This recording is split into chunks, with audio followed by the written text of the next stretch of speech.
Olá, eu sou Caroline Feijó e estou aqui para apresentar o Preocupe-se, um programa que pretende dar voz às questões sociais do Rio de Janeiro.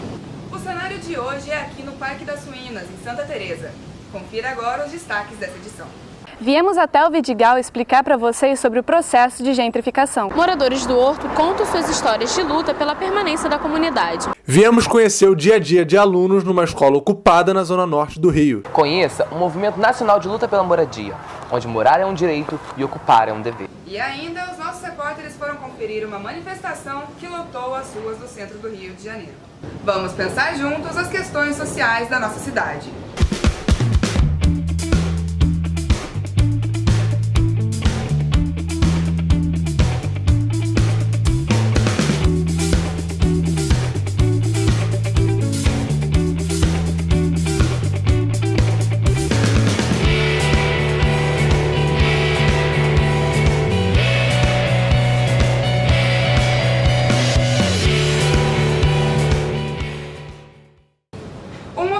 Tomou conta do Brasil.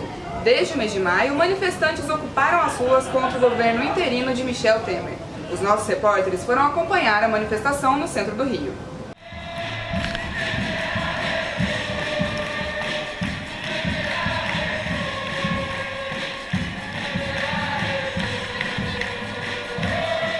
Estamos aqui na Praça da Candelária, no centro do Rio de Janeiro, onde um ato contra o governo Temer está marcado às 10 horas. Os manifestantes começam a chegar no local e a polícia militar já se encontra aqui desde as 9h30 da manhã. Aos poucos, dezenas, centenas, milhares de pessoas ocupam o entorno da igreja. Um desejo de luta une os movimentos sociais em protesto ao que muitos brasileiros consideram um golpe à democracia no país. O que está acontecendo aqui é o que eles não esperavam, que todos reconhecessem e acordassem essa consciência de que é um golpe no Brasil, que todos debatessem essas políticas desastrosas que em uma semana buscaram destruir o que a gente conquistou em 13, 14, 15 anos. Em outro ponto da Candelária está o repórter Gustavo Carvalho. Representantes de diversos movimentos sociais já se encontram na manifestação. Cerca de 3.000 pessoas estão no local e mais manifestantes chegam a cada momento. A cada esquina, mais pessoas se unem ao mesmo grito por direitos sociais e justiça eleitoral. A voz nas ruas do centro é a voz de quem não vai aceitar retrocessos políticos. Temer, não espero nada dele. Por isso que a gente está lutando, porque, pelo que eu sei, ele vai tirar o que a gente conquistou nesse tempo da Dilma, no tempo do Lula. O que a gente conquistou ele vai tentar tirar, porque não gosta de pobre. Pobre para ele tem que ser morto. Que o PMDB do Temer vai estar fora não só nacionalmente, mas inclusive no nosso estado. Não aguento mais! Temer Pezão e Eduardo Paz! Não aguento mais! Temer Pezão e Eduardo Paz! A ordem é resistência. Resistência dos assuntos esquecidos pela grande mídia, resistência da cultura, resistência da educação. Alegam que não tem dinheiro, mas a gente sabe que não é falta de dinheiro, é falta de prioridade.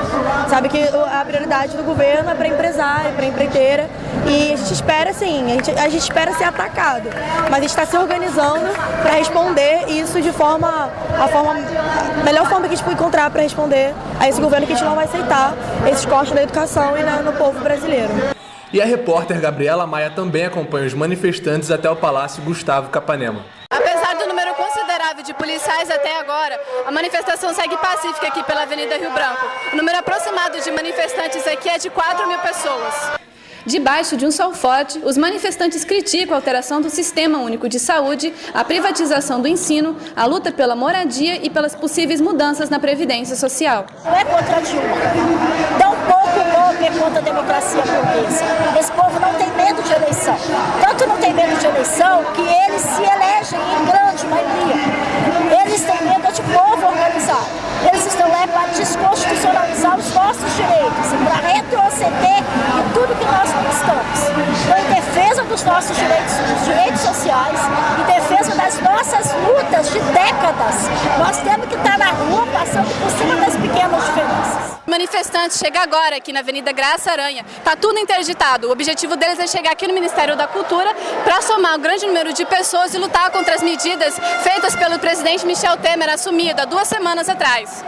Centenas de ocupantes fazem dos corredores e salas do prédio ligado ao Ministério da Cultura seu palco, sua voz e sua luta.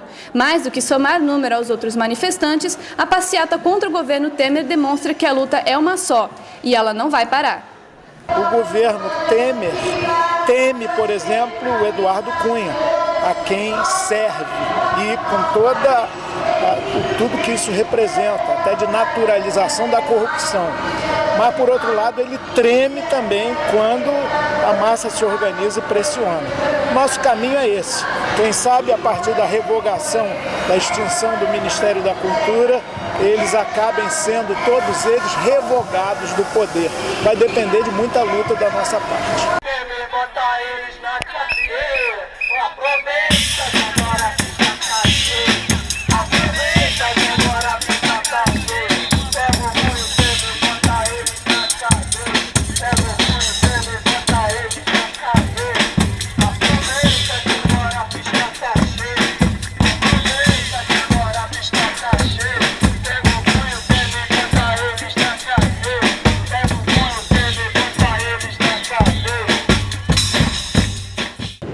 Na reportagem, os manifestantes andaram até o Palácio Capanema, que já estava ocupado por artistas contrários ao fim do Ministério da Cultura. Eu estive lá acompanhando os protestos. O Palácio Gustavo Capanema, no centro do Rio, é famoso por sua arquitetura. Agora tem um motivo a mais para chamar a atenção. A fachada de vidro, símbolo da inovação, divide espaço com cartazes que pedem a volta do Ministério da Cultura. O edifício dá lugar a uma das 6 representações regionais do MINC e passou a abrigar também os manifestantes insatisfeitos com a exclusão da pasta. Uma das principais medidas tomadas pelo presidente interino Michel Temer foi a extinção do Ministério da Cultura, que passou a ser uma secretaria do Ministério da Educação. No dia 16 de maio, os manifestantes realizaram um abraço coletivo ao redor do Palácio Capanema, onde iniciaram uma ocupação cultural e de resistência. Na entrada, o painel de azulejo de Cândido Portinari é sobreposto pelos desejos de manifestantes expressos nos cartazes. Os pedidos pelo retorno do Ministério da Cultura ocupam o Vão Livre, espaço que recebeu shows de artistas como Caetano Veloso e Erasmo Carlos, em ato contra a decisão do presidente em exercício. A força da mobilização vem do amor dos ocupantes pela arte, e para eles é na cultura que está a revolução. A indústria serve aos eventos, mas não serve ao fabricar artistas, né? E nem arte. E quem faz arte são os artistas. E eu fiquei muito feliz quando o nosso projeto chamado Independência é Arte foi aprovado pelo Ministério da Cultura. Nós tivemos cerca de mais de 300 jovens passando pelo nosso ponto de cultura, todos muito apaixonados pela oportunidade que estavam tendo. Alguns manifestantes estão sem voltar para casa há dias, outros revezam os horários. Pessoas de diversas idades e lugares do Brasil aqui estão unificados pela voz que ecoa pelos 16 andares do Capanema. Olhando ao redor, uma contradição. O prédio, que é resultado do caráter progressista do governo Getúlio Vargas, ocupado por pessoas que consideram o cenário político e cultural contemporâneo um retrocesso.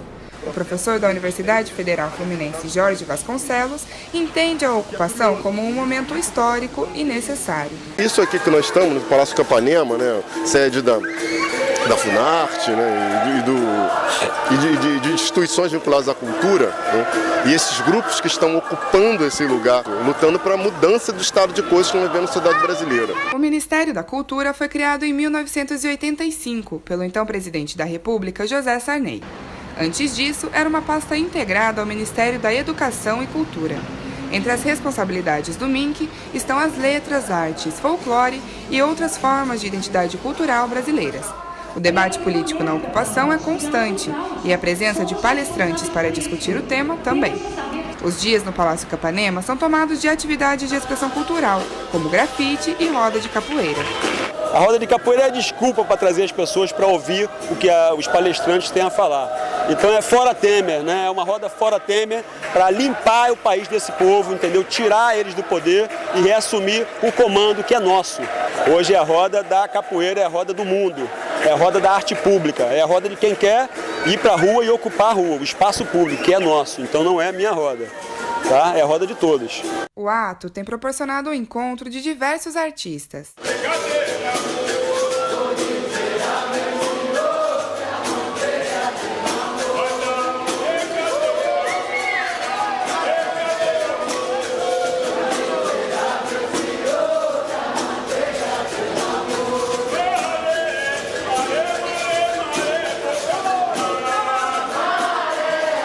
governo deixou bem claro quando ele assumiu, né, de acordo com como ele montou, né, os ministérios, do que ele valoriza, né? Primeiro, não colocando nenhuma mulher, nem um negro, exterminando o Ministério da Cultura. Eu acho que ele deixou claro a mentalidade, o pensamento do governo. Então, mesmo que ele volte atrás, porque se fez muito alarde e porque a mídia internacional caiu em cima também, e aí o governo agora está tentando agradar um, agradar outro, mas ele já deixou a sua cara marcada. Logo na primeira atitude dele, na primeira ação dele, a gente já viu a que veio. A gente não tem que negociar com esse governo, porque esse governo está aí ilegitimamente. Então eu acho que a cultura, eu acho que não existe a gente ter que dizer para um governante o papel da cultura num país. Isso não existe. É a mesma coisa que você dizer para um governante qual é o papel da educação num país. Tem que desenhar. A preocupação com o futuro da arte e das expressões culturais brasileiras vai muito além dos próprios artistas.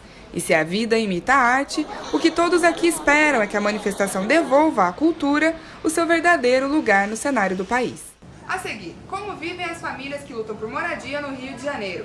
E veja também, os nossos repórteres foram até uma escola da Zona Norte do Rio, ocupada por estudantes. É depois do intervalo, não saia daí.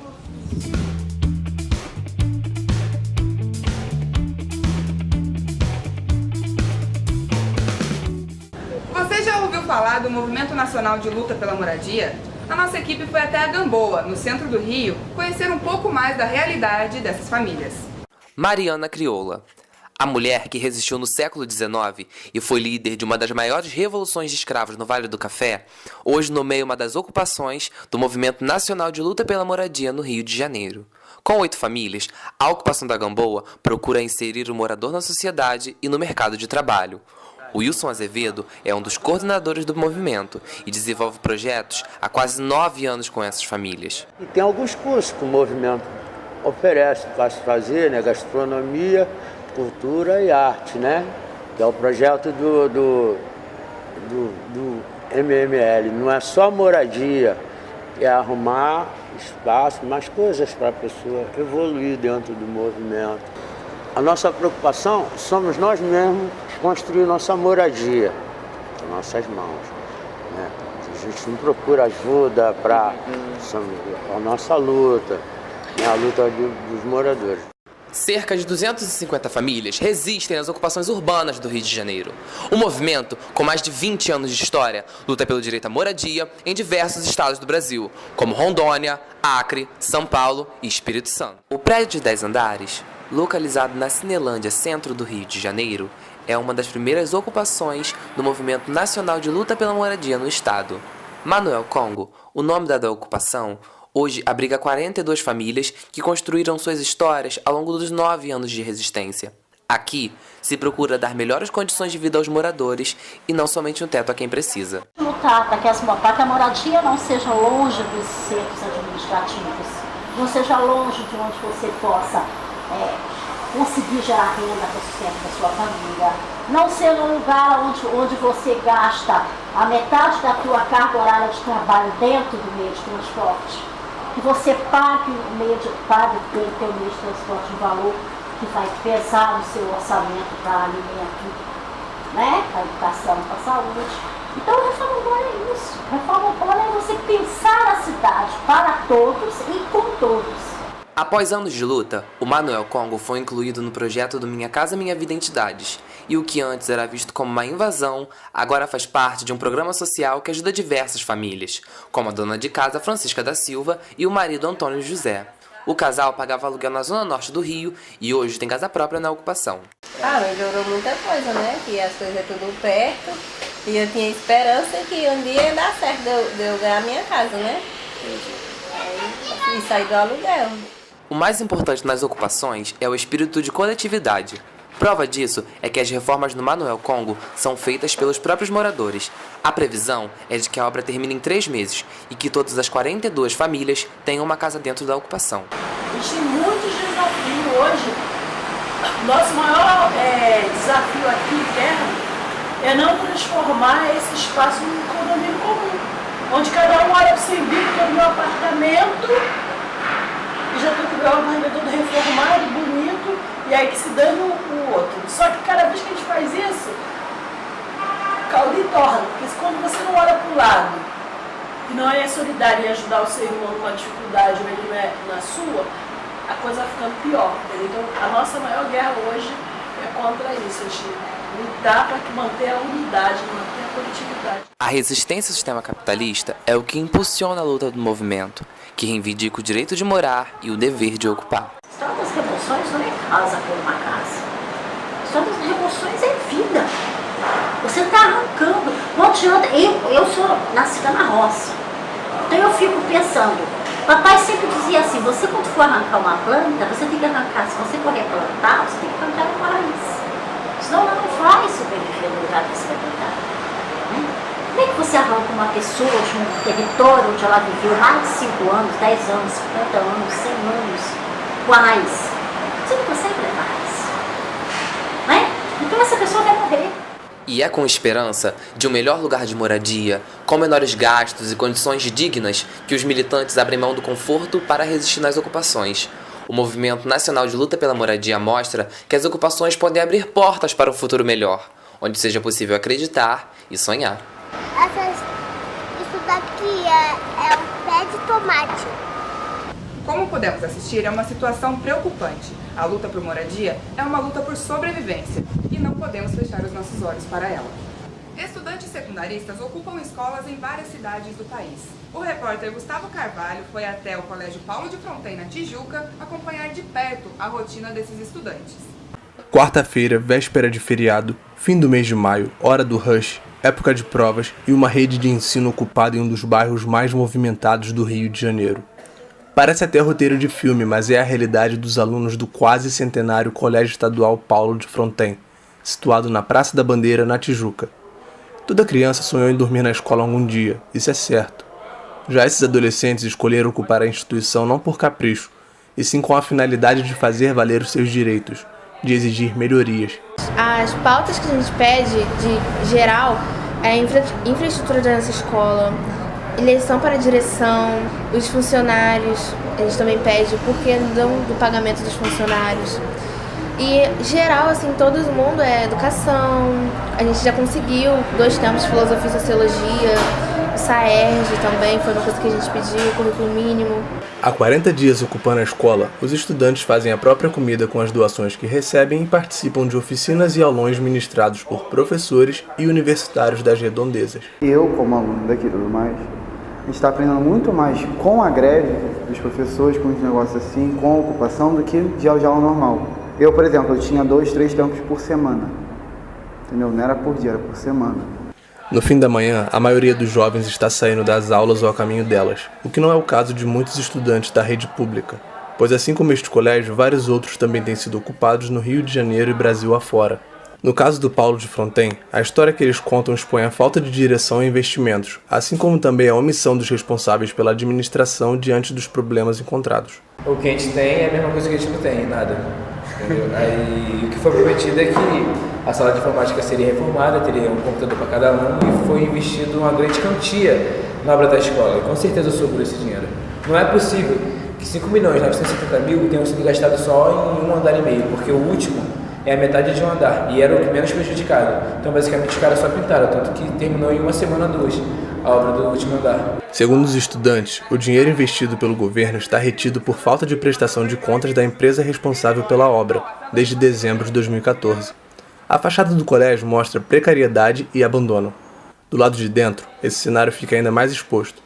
O prédio contrasta entre o novo e o velho, o desgaste e o que poderia ser uma mudança positiva. Aqui foi 5 milhões investido, quase 6 milhões. Quando a obra começou, tudo bem. Isso, a parte do 3º ano começou e foi feita. Ficou bonito de verdade. Só que de repente a obra parou. Antes, havia 2 quadras de esporte e um abaixo-assinado foi realizado para saber a opinião dos alunos quanto a transformar uma delas em teatro. Hoje, a quadra de baixo está destruída e a de cima foi transformada em depósito para material de construção e entulho da obra que nunca teve continuidade. Os banheiros estão interditados, a manutenção não é feita, os equipamentos são obsoletos e a limpeza não é suficiente para a extensão do espaço. Na ocupação, centenas de livros foram encontrados.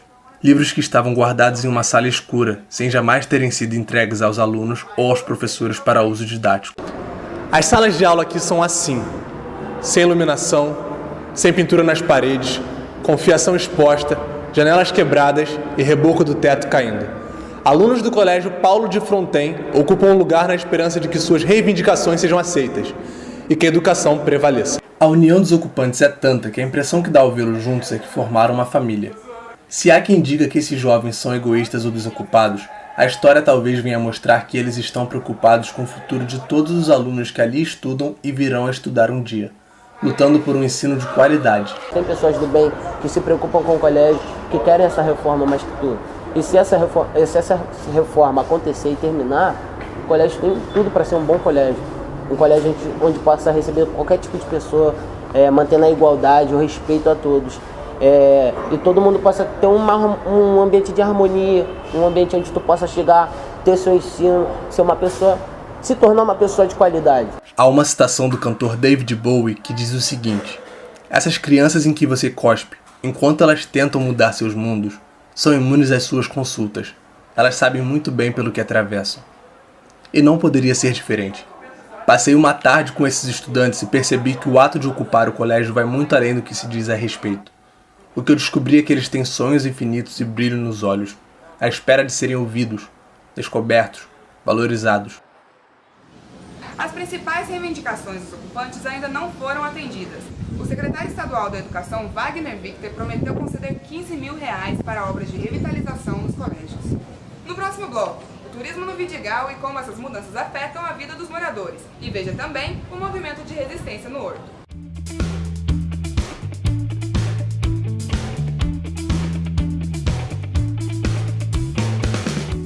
Você sabe o que é gentrificação? Esse movimento vem alterando a rotina dos moradores do Morro do Vidigal, na zona sul do Rio, e pode trazer consequências graves para a sociedade. Confira agora na reportagem de Gabriela Maia. O Morro do Vidigal ganhou o status de favela cult. O Arvrão, no ponto mais alto da comunidade, onde antes era a área de execução até 2012, hoje abriga hotéis e restaurantes com vista para as praias do Leblon e Ipanema, além da vista da Lagoa Rodrigo de Freitas e do Morro da Urca. A comunidade do Vidigal, também conhecida como Morro dos Artistas, tornou-se ponto turístico na cidade do Rio de Janeiro. No topo, é possível encontrar diversos bares, hotéis e restaurantes. O problema aqui no Vidigal surge quando os moradores começam a perder o seu espaço na favela. O preço de imóveis e a prestação de serviços sobem e muitas vezes os moradores não conseguem arcar com os custos do local. O que se vê no Vidigal são obras e mais obras. É fácil para os turistas e visitantes se machucarem com tantos tijolos e areia. Mas todo esse transtorno é por uma boa razão. São construções e melhorias de casas, bares, hotéis e restaurantes. Para os turistas estrangeiros, é claro. Afetou em tudo, diretamente. A começar pela especulação imobiliária, que os imóveis passaram a custar muito mais. E aí isso causou uma remoção branca, porque muitos acabaram saindo daqui do Vidigal. O aumento também dos preços dos produtos, no próprio Vidigal. O trânsito de pessoas e o próprio tráfego também aumentou muito. Hoje em dia, na hora de rush, assim, meio-dia, você não consegue passar no Largo Santinho. E aí aumento também na fila da Kombi, na fila do mototáxi. Os próprios prestadores de serviço que preferem carregar os estrangeiros, que preferem carregar a galera da classe média, que cobram mais caro, inclusive, no transporte, que custa R$3,50, eles cobram 5 e até mais. Dia de festa, o morador quiser passar, pisar e ir ao médico, também não consegue, porque não consegue nem transporte, não tem como passar aqui no Vidigal. Então, mudança positiva eu não vejo nenhuma. O Vidigal é um dos mais claros exemplos sobre os efeitos que o processo de gentrificação desencadeia. E não é à toa. Da favela chique se tem uma das vistas mais belas do mundo. É possível acompanhar o pôr do sol na direção do Arpoador e, de quebra, estar ao lado do símbolo de Ipanema, o Morro dos Irmãos. Desde os anos 70, quando começaram as primeiras emoções, o Vidigal tornou-se refúgio dos artistas ali na Zona Sul, ao lado dos bairros mais ricos da cidade do Rio de Janeiro. É evidente que todo esse processo, né, tem uma finalidade aí de revitalização econômica, né, e sempre tem uma face violenta, né, porque a transformação, né, do conteúdo social leva a uma mudança na ocupação por essas classes, né, e na maioria das vezes ou você tem uma remoção indireta pelo mercado imobiliário, os preços dos imóveis vão lá para cima, o aluguel começa a subir, os impostos se elevam por causa da elevação do preço do terreno, né? Então a população de baixa renda não consegue mais sobreviver no local, além do próprio custo de vida que aumenta, né? mas nós temos também uma remoção direta, né? O processo da chegada de turistas estrangeiros mexeu com a vida da população. Os moradores recebem ofertas muito abaixo do valor do imóvel pela sua localização e vendem suas casas, sendo que mais tarde só conseguirão morar na periferia. O cara que chega aqui ele não sabe da nossa realidade. Então ele acha que ele vai fazer aquilo da maneira como ele quer. E não tem que ser assim, né? E nós tivemos também um problema com o morador. O morador, ele viu nessa chegada do turista e do rico uma oportunidade de vencer. O que ele fez? Ele aumentou o produto e ele aumentou o serviço. Por exemplo, o cara do transporte quer ganhar um pouquinho mais, o cara do mercado, ele aumentou o preço dele absurdamente. A gente consegue pagar preços praticados no Leblon, que é o metro quadrado mais caro do Brasil. Quando nos doía nossas mazelas, ninguém se interessava por nós. O Vidigal era uma mancha no cartão postal da cidade. E agora virou favela grife, favela cult, e até já li muitos absurdos de ex-favela. Como assim ex-favela? Mas o contraste se acentua à medida que a gente sobe o morro. Os hotéis luxuosos e ainda em construção tornaram essa atração turística na cidade maravilhosa. Aqui, as festas mais badaladas não estão de portas abertas para os moradores. A comunidade não tem o mesmo direito à diversão dos turistas que frequentam o morro durante a semana. Tudo no Vidigal é caro. A gente não pode ter um movimento nosso. A gente faz um samba, que é o nosso aqui, meia-noite, a UPP pede que a gente pague. Mas em contrapartida, as festas badaladas aqui em cima, o cara toca música eletrônica até 9 horas da manhã. E não existe nenhum tipo de repressão. 2 pesos e 2 medidas. Estão dando festa para valorizar a favela. Tem aquele papo de favela expensa, favela isso, favela aquilo. Mas não somos nós que frequentamos, entendeu? Eu costumo dizer que a galera faz assim, favela sim, favelado não. Porque quem frequenta essas festas é a classe média.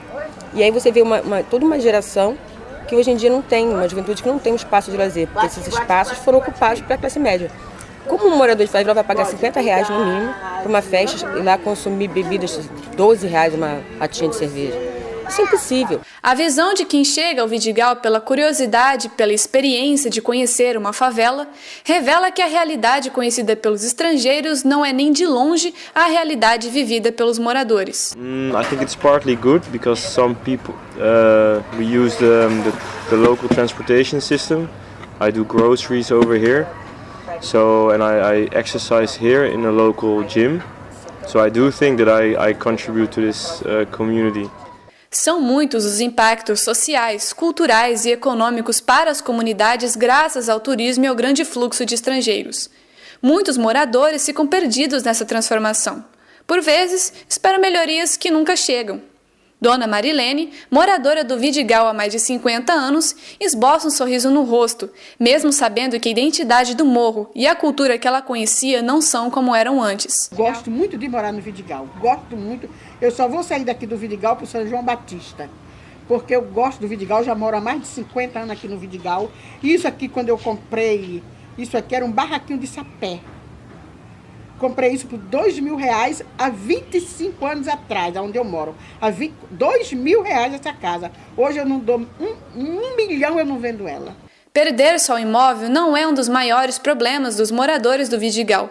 Pior é a perda da identidade e a cultura da favela. Embora muitos moradores se sintam envaidecidos por essa presença aqui, fica registrado nos muros uma certa resistência. Se você observar algumas pichações, deixa isso bem claro. Tem uma que eu adoro, que fala assim... É o cria, fica devagar, porra. Então, além de assinar, né, uma assinatura até imperiosa, assim, sou daqui, me respeite, ele digita também o comportamento, como que se espera que o visitante fique.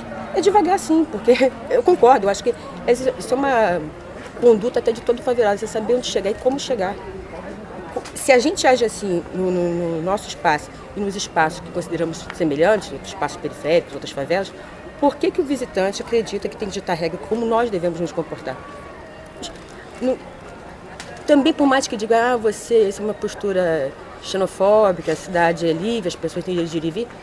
Sei não, porque eu não tenho direito de ir em um monte de lugar. Ainda na zona sul do Rio, moradores do Horto lutam contra a demolição de suas casas. A expansão do Jardim Botânico, anunciada pelo Ministério do Meio Ambiente, coloca em risco a moradia de mais de 500 famílias. A pequena comunidade do Horto Florestal, próximo à Vista Chinesa e ao lado do Jardim Botânico, contrasta com a visão das mansões quase escondidas aos pés do Cristo Redentor.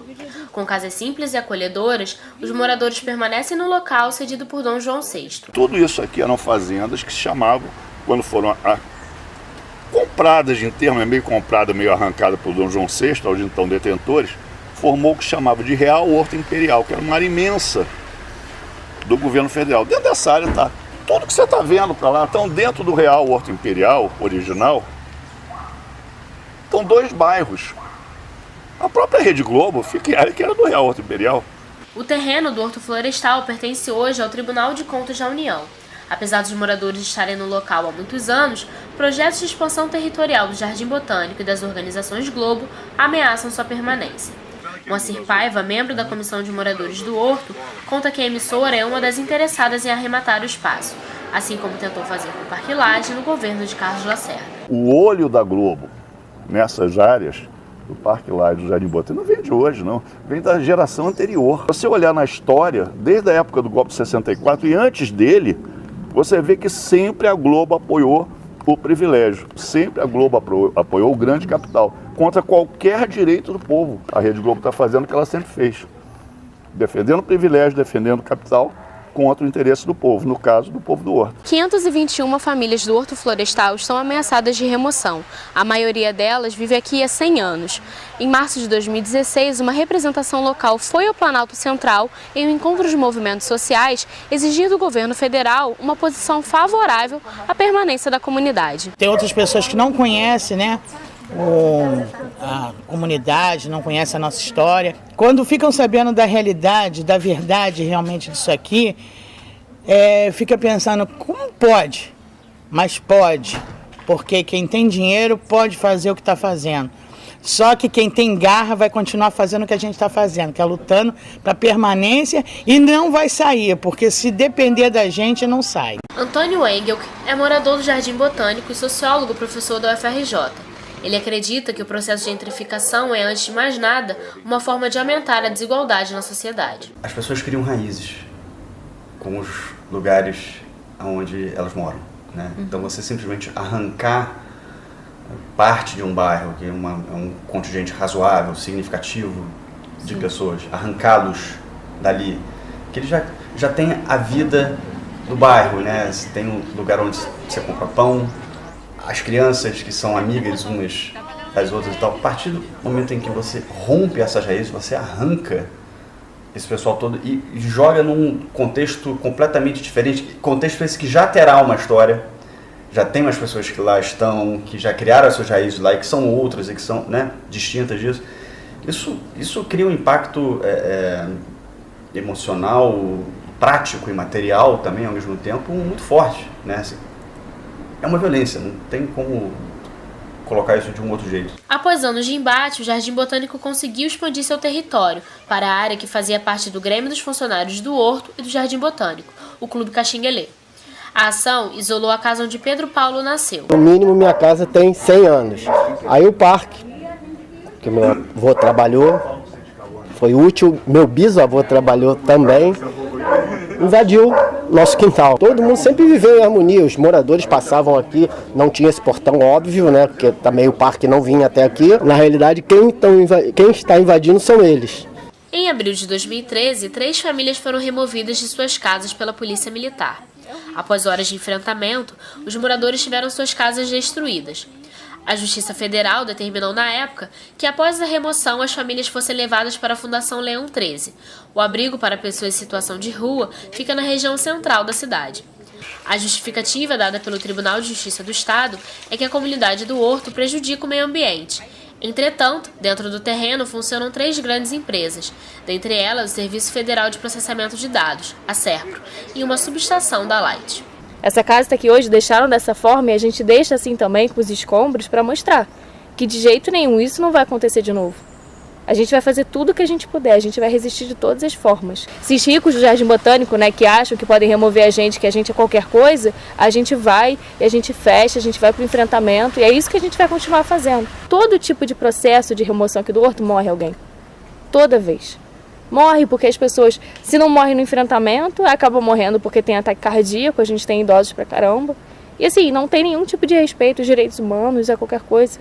Essa remoção aqui, terminaram de tirar as coisas das pessoas às 9 horas da noite. Saíram tirando. E o caminhão que veio pegar as coisas não era do governo não, era da Associação dos Moradores do Jardim Botânico. Porque eles são os agentes principais, que é essa elite que odeia pobre, essa elite que tem problema com a gente, essa elite que acabou de chegar no bairro e acha que pode mandar. Eles, junto com várias partes do governo que foram vendidas, começaram a fazer isso. E hoje, independente do governo, que a gente sabe que esse governo aí é totalmente contra qualquer tipo de parte da população, qualquer tipo de povo pobre, eles estão contra a gente vai sempre estar enfrentando. A gente vai enfrentar, a gente não vai ter golpe aqui, a gente não vai ter golpe contra os nossos direitos, a gente vai lutar até o fim. O objetivo agora é encontrar uma resolução que seja favorável aos moradores do Horto. O Preocupe-se vai ficando por aqui. Fique ligado nas próximas edições do programa. Até mais! Não venha com seus ataques psíquicos.